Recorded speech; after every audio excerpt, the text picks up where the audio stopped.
What if I told you that behind the thrilling gameplay, the billion-dollar sales, and the cult-like fan base of Grand Theft Auto lies a legacy steeped in controversy, scandal, and criticism? This is the dark side of Rockstar's empire. Rockstar Games started as a small, ambitious studio in Scotland, aiming to break boundaries in the gaming world. From the very beginning, however, they were no strangers to conflict. Their early titles were already pushing the envelope with violence and moral ambiguity, setting the tone for the controversies that would follow them for decades.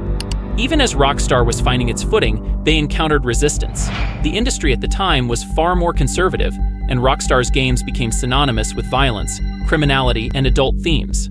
Many questioned whether a studio that thrived on chaos could survive.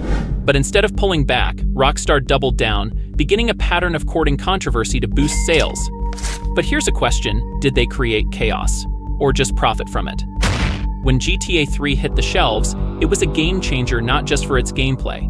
It was the most controversial game of its time, hailed as a technical marvel and condemned as morally corrupt.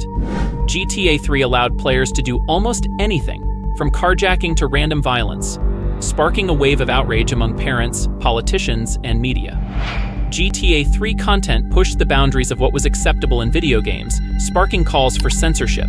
Lawsuits were filed, bans were proposed, and the entire industry was shaken. Rockstar's response: they leaned into the controversy. The headlines, lawsuits, and protests only fueled their marketing machine. In many ways, it was as if Rockstar thrived off the negative press, seeing it as free advertising. This pattern would become a core part of their brand. Who needs a marketing team when half the world's trying to shut you down, right? After the success and outrage of GTA 3, Rockstar decided to up the ante with Vice City and San Andreas. These games were even more ambitious in their open-world violence and edgy content. Vice City, set in a fictionalized Miami, leaned into the criminal underworld with drug-fueled storylines and over-the-top violence. But San Andreas? That was something else entirely. And if you thought the violence in Vice City was bad, San Andreas was about to take things to a whole new level. When GTA 5 launched in 2013, it broke every sales record in the book. But along with the success came an avalanche of criticisms. As the game raked in billions, it also faced scrutiny for its hyper-realistic portrayal of crime, questionable depictions of women, and an unfiltered view of American excess. Critics argued that Rockstar wasn't just portraying society, they were glorifying its worst aspects. GTA Online introduced a new problem: microtransactions. Rockstar found a way to monetize their massive player base by encouraging players to purchase in-game currency to access content faster. This move was a cash cow, but it didn't sit well with many fans. Critics accused Rockstar of exploiting their audience, turning the game into a pay-to-win model. Some players found themselves spending hundreds, if not thousands, just to keep up. And what about the younger players getting hooked on this never-ending grind? Is Rockstar cashing in on addiction?